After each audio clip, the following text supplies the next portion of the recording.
time. Wait for them to finish or start.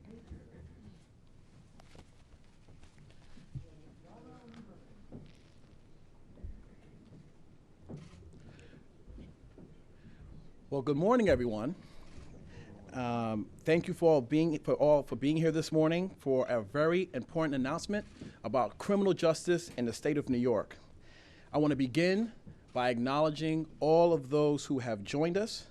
I want to start with Senate Majority Leader Andrea Stewart-Cousins, Assembly Speaker Carl Hastie, Senator Julia Salazar, Assemblymember David Weprin, Assemblymember Kenny Burgos, Assemblywoman Farah Souffrant Forrest, Assemblywoman Chantel Jackson with her son TJ, District Attorneys Melinda Katz from Queens, Eric Gonzalez from Brooklyn, Cy Vance from Manhattan, Darcel Clark from the Bronx, and Mimi Roca from Westchester.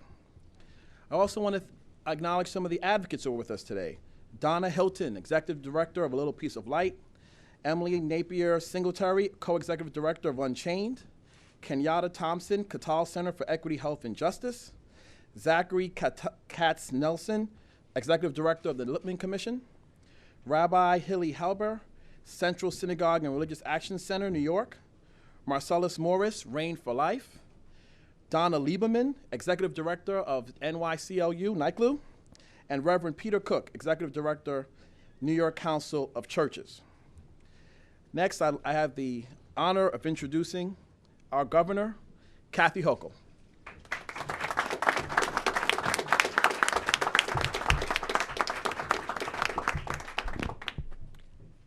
Thank you to our great Lieutenant Governor, Brian Benjamin, who's here in a dual capacity, also as a forward-thinking leader in our state Senate. He is the sponsor of a bill that I'm going to be discussing in a couple of moments.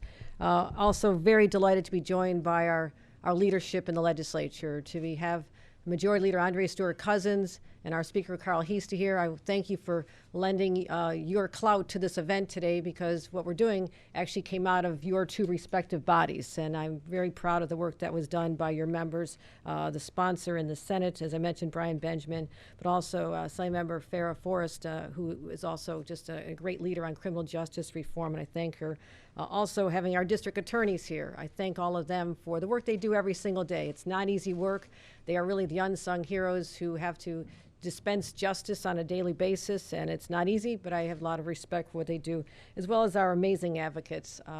Thank you for never giving up the fight for people, fighting for justice and fairness and ultimately redemption. And when you get a group of people like this, from district attorneys to religious leaders to electeds and everyone, you just realize you have to be on the right side of history today. And you think about Dr. King, who talked about drum majors for justice.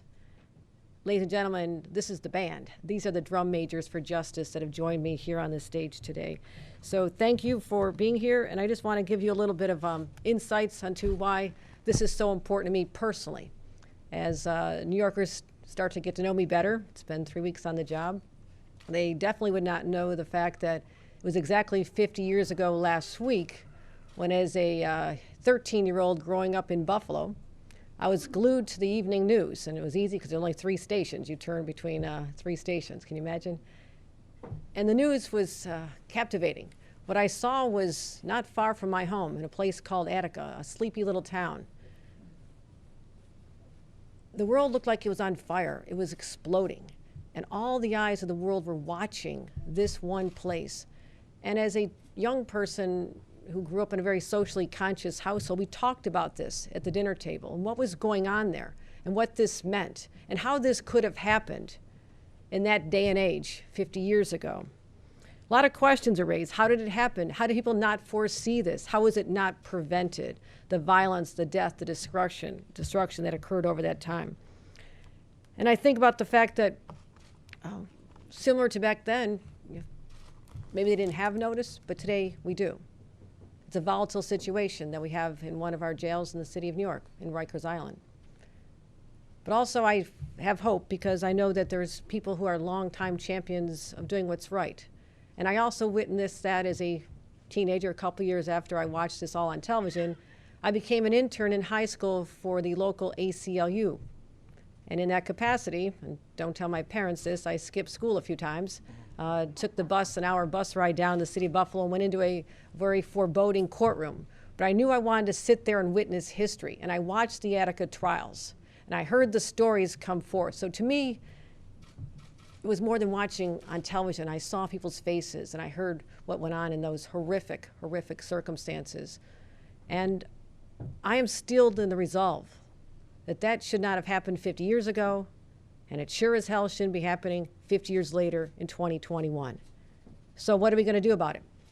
Well, I've been very focused on this, and I want to thank my incredible team, the executive chamber staff, and everyone who's been putting in countless hours to help us unpeel this situation and find out what we can do for a facility that is, no, not run by the state of New York. That's very obvious. It's a city-run facility. But when there's cries for help, it's very hard to just walk away and pretend you don't hear them.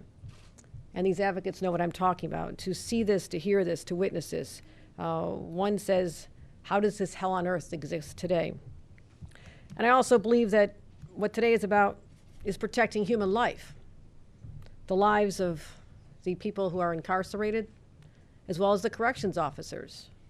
It's about protecting human rights, the right to work in a safe environment, the right to live and exist in an environment that is clean, hygienic, and above all, safe. It's also about protecting human dignity. Again, this questions who we are as a people when we can allow situations as we've seen in Rikers exist in a prosperous, mighty city like New York. The fact that this exists is an indictment on everyone. And I'm going to do what I can, and I've taken some actions that I want to explain today, because no one, no inmate, no corrections officer, no family members who visit should have to witness the reality of Rikers as it exists today. So today we're taking on an aspect of our criminal justice system that's too often overlooked, the antiquated system of the parole system.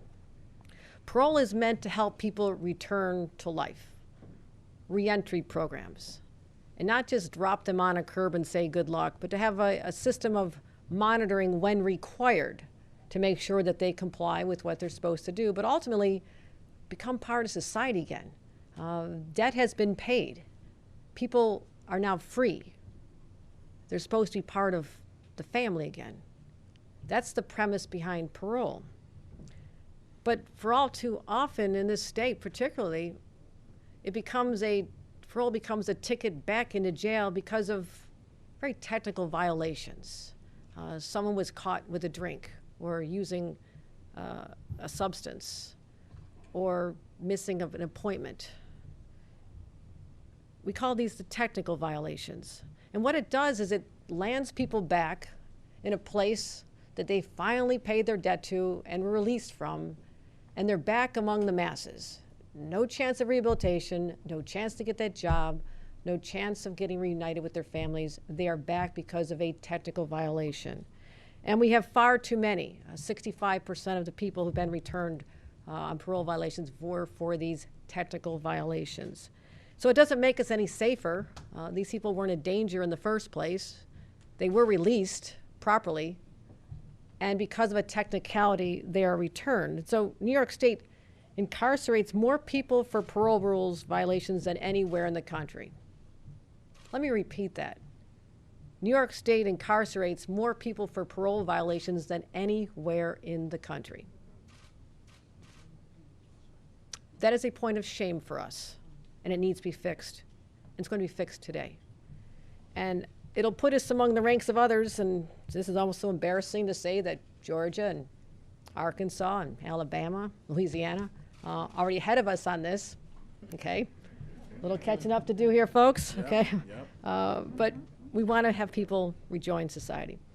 So we have a bill, and again, I commend the sponsors, my Lieutenant Governor, and the Assembly member who worked so hard on this. And a lot of people who stood on behalf of people who often are forgotten other than by their families. And thank God we have these people who go out there every single day and put a spotlight on what is occurring behind bars.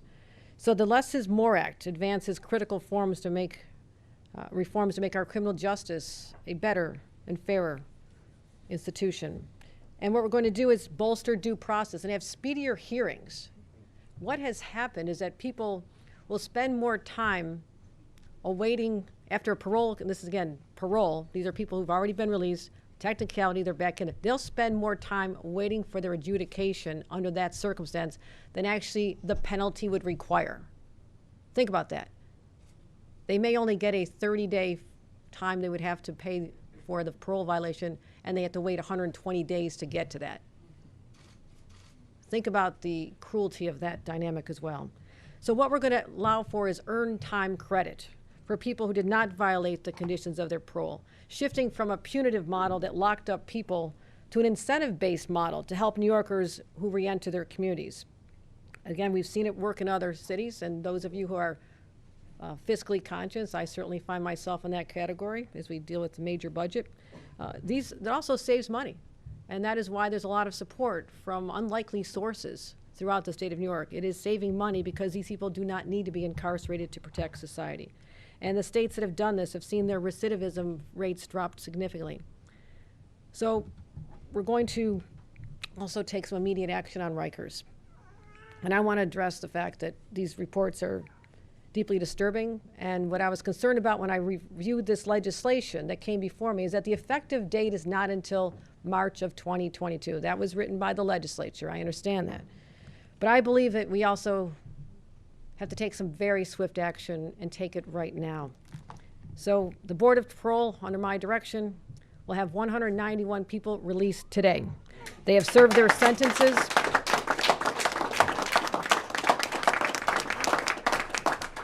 They have served their sentences under the dictates of the new less is more, but they shouldn't have to wait for the enactment date. 191 today. Separately from the parolees, we have a combustible situation still at Rikers because of overcrowding. What does that look like? It means there's too many people and too few people to protect them and to guard them. So as of today, I'm directing a brand new process in cooperation with the City of New York. And that's probably a headline, in cooperation with the City of New York. We're working closely, State Department of Corrections, City Department of Corrections, constant communication on how we can team up together and make some affirmative steps to resolve this. So as of today, we're directing that 40 sentenced prisoners be sent to Rikers Island each day for the next 5 days. People will be leaving Rikers, a volatile tinderbox, and allowed to go to another state facility. And we're going to have a review process. We have our teams embedded to make sure that people are properly released, but they'll be released and sent to another place. Again, these are not the parolees. These are people who already have to do their time. And these are the people who have at least 60 to 90 days left in their term. Again, trying to take the pressure out of this situation. Over 200 people we expect, again, will be over the next few days. But we know that larger systemic problems still exist. We know that. And I believe that while we take these first steps, we encourage the City of New York to do what they need to do to alleviate the staffing situation and the other crisis situations. But I'm very proud that New Yorkers have stepped up here today to help, first of all, institute a system that is truly a justice system, a true justice system that doesn't penalize people unfairly and gives people another chance in life. And also, we want to make sure that our streets are protected and that the people who work in our prisons and jails are also protected. So this is why it's supported by so many entities across the state. So again, my drum majors for justice, I thank each and every one of you for being part of a journey that I believe that starting today will take significant steps with this new law, which I'll be signing momentarily, but also a new program where the state of New York will be taking prisoners who otherwise would be incarcerated at Rikers. And again, that process is beginning today. And at least when we look back on 50 years ago, nothing was done to prevent what happened at Attica. I like to believe that what we're doing here today is an affirmative step from the state of New York to say no more. It begins here today. Thank you. Thank you.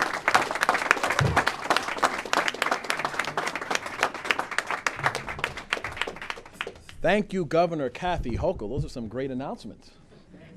Wow. All right. Moving on, we have the leader of the New York State Senate, Majority Leader Andrea Stewart-Cousins.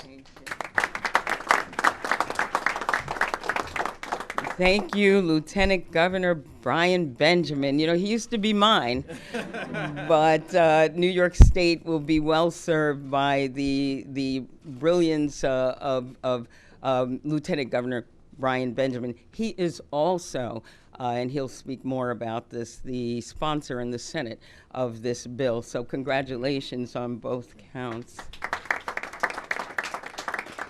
And to our governor, who reminds us all the time that she's only been in this office for 3 weeks.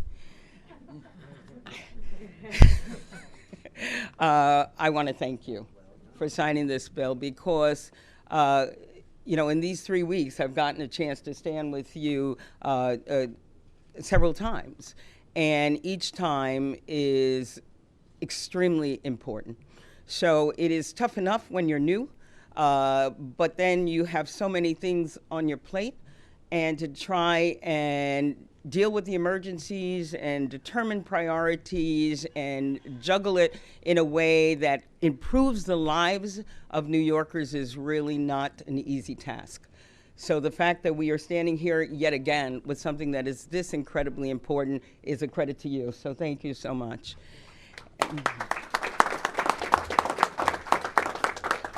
And I'm here with my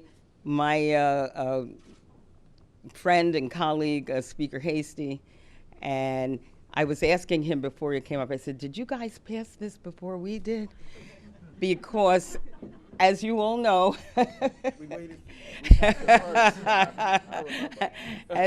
as you all know, the Senate used to be the place where progressive ideas and good ideas went to die. But since we took the majority in 2019, we have been the place where progress continues to happen. And I want to again give a shout out to my chair of crime and crime victims, Senator Salazar, who's here.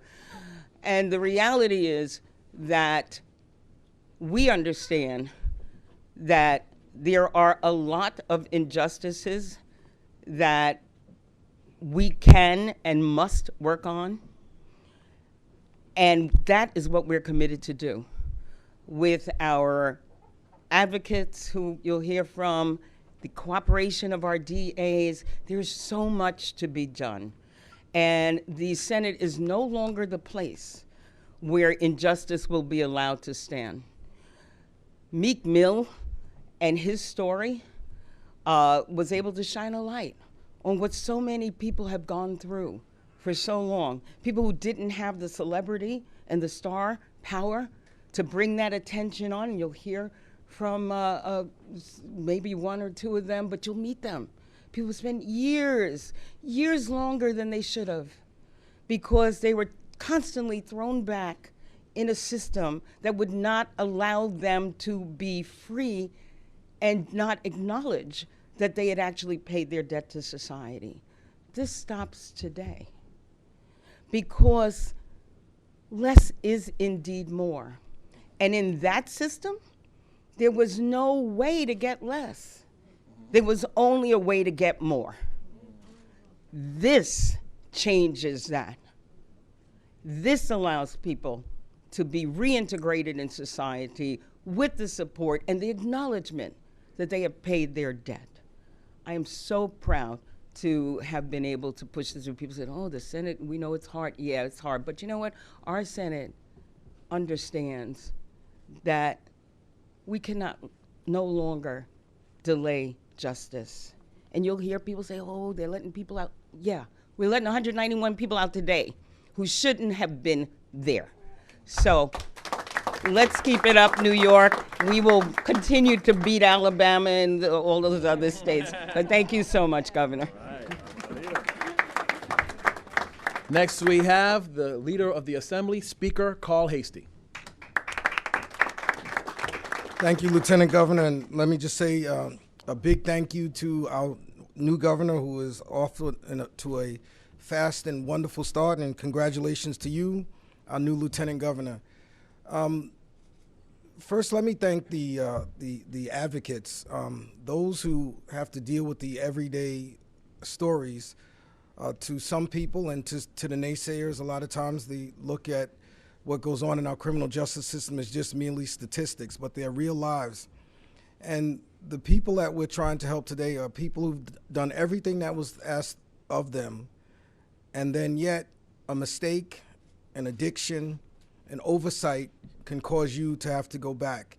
And when the governor rattled off the statistics that mentioned that New York State is the state that has the highest number of reincarcerations after technical violations, that's not something that we should ever want to be first in. And what's even worse is anytime Alabama has a better criminal justice view, we have a problem. So I just think this is an extraordinary day. As everyone knows how important, I've said criminal justice reform is a huge thing to me and personally and in my speakership. And I know the naysayers are going to say, as the majority leader said, well, look, you're letting more people out. But again, we should be be a society that looks about rehabilitating people and reintegrating people, not reincarcerating people, again, for mistakes, oversights, or addictions. So I, too, want to thank our wonderful bill sponsor, Farrah Forrest. She's a freshman, but she took on a huge and a difficult subject. And they said we had never passed this bill before. So I want to thank her for her leadership in getting it across the finish line. She has a wonderful assistant, David, with her as well.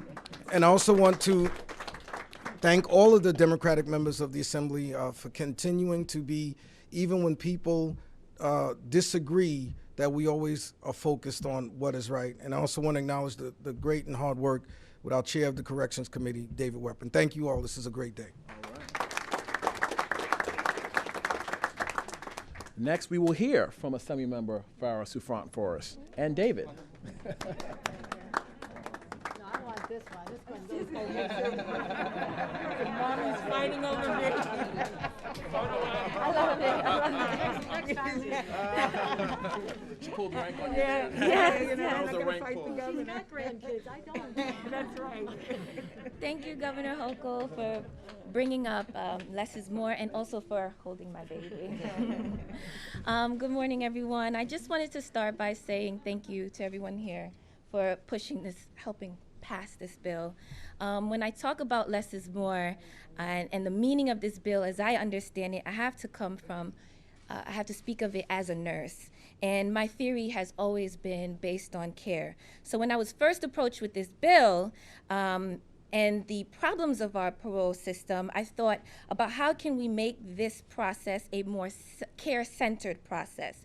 And I had learned that parole itself is a reform to the criminal legal system. So New York was a pioneer by introducing a system where people could, through good behavior, earn back time in their communities. Key to this is the idea that the best rehabilitation is one that happens among loved ones with opportunities to grow and thrive in the community. Today's parole system and its pattern of recommitting so many people, particularly Black and brown men, shows the insidious hold that capitalism and racism have on our criminal justice system. This creates a perverse incentive to punish rather than support. Oh, boo-boo, it's okay. Don't make it look bad. Oh, no. I know. Less is more returns some of humanity to this system, follows through on a mission of supportive community supervision. But we're not just here to talk about the theory of criminal legal reform. We are here because less is more saves lives. There has been a brewing crisis in our jails and prisons across the state. Recently, I visited Rikers, and what I saw there was a humanitarian crisis, is a humanitarian crisis. It's criminal, it's dire. I saw men housed as animals in pens, right? Feces on the ground, starvation, and a stench of human decay that pervaded every corner of the facility. And as a society, we cannot afford to treat human beings like this. We have other options to offer support, care, decarcerate, and to offer real opportunities for people to grow, succeed, and self-actualize. And less is more will relieve this crisis and give people a shot at dignity. That's why I'm so proud and so grateful to so many people that stand behind this bill. Together, we built a movement that highlighted the needs of Black and brown families and working class communities across the state. It's been a pleasure to work with Katal, Unchained, Little Piece of Light, and so many organizations. I want to also thank every incarcerated person who shared their stories, their families who shared their stories, and you made it clear that this movement stood for human dignity. I'd also like to thank Lieutenant Governor Benjamin Bryan. Benjamin, I'm sorry. I wrote it. I got two first names, it's fine. Brian Benjamin, Speaker Hasty, Majority Leader Cousins, Assemblymember Weprin, you carried that for me, and their staffs for their hard work and the advocacy around this issue. And I want to reserve a special thanks to Governor Hochul. It's been a real honor to work together on this bill, and I'm looking forward to continuing to work together to build a New York that works for all people, Black, brown, poor, and working class. Beautiful. Thank you. Oh my God. I'm so sorry.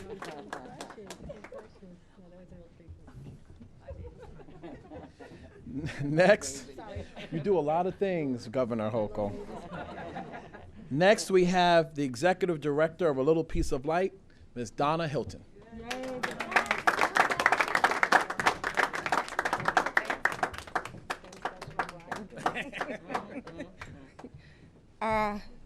Good, what are we, morning, afternoon? What a good day. You know, when you come to things like this, you usually have something prepared. But I didn't want to be prepared because I wanted to come from my heart, because I'm not just speaking for myself, I'm speaking for the thousands of New Yorkers who have been suffering for far too long. Before I continue, I just want to give you a special thank you. I just really want to give you a special thank you. And you, yes, I'm going to say it, when women rule. When women rule, how things can change, how we can find compassion and understanding, and we can recognize what we've done wrong. But we can't do that alone. I want to thank those who are not in the room with us now. I want to thank the many organizations and supporters who've helped us in these 3 years to get this bill signed into law. I want to call in Exodus Transitional Community, Women's Community Justice Association, the Justice for Women Task Force.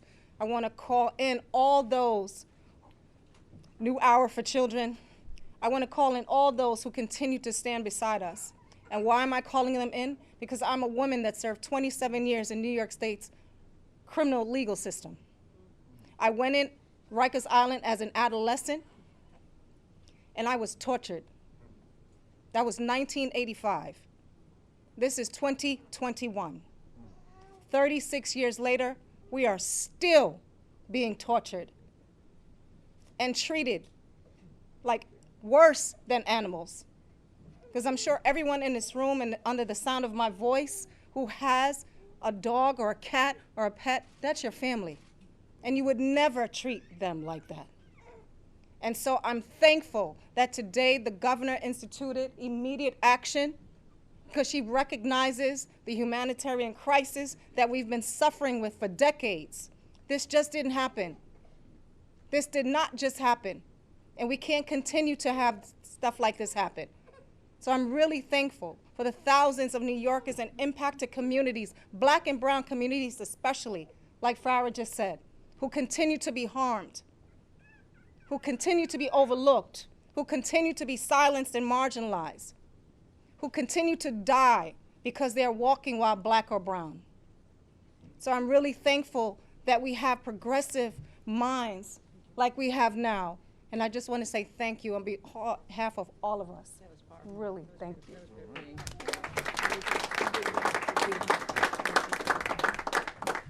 I also like to acknowledge that we've been joined by Assemblymember Latrice Walker. Next, we have from Unchained, the co-executive director, Emily Napier Singletary.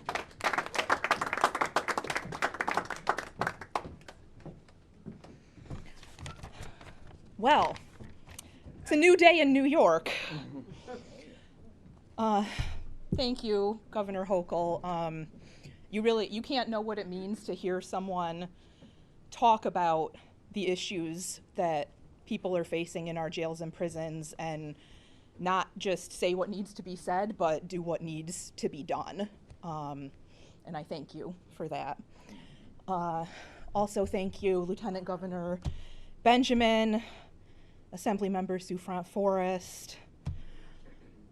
It's really an honor to be here amongst so many people who have worked so tirelessly on this. Our organization, Unchained, is based in Syracuse, and I'm very proud to be here representing Central and Western New York, regions of our state that are so often forgotten in the movement for justice, even though those of us who live there know our communities, too, have been devastated by mass incarceration and mass supervision.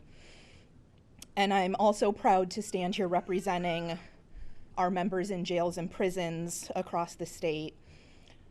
My husband, Derek, who leads Unchained alongside me, you heard Lieutenant Governor Benjamin introduce me as the co-executive director of Unchained. Derek is our other co-executive director, and he's been in state prison for more than 11 years. He leads the organization from the inside.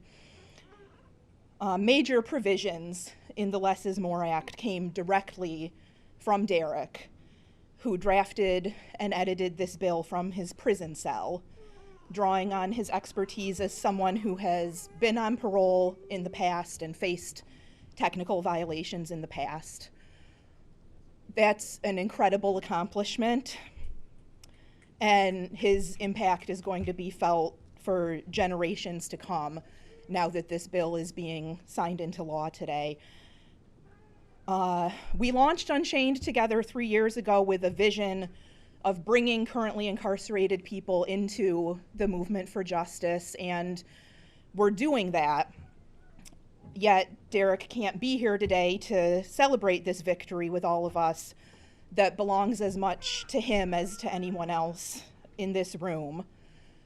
I do want to acknowledge that Derek's grandmother, who raised him, Cecilia Johnson, is here in the room representing Derek.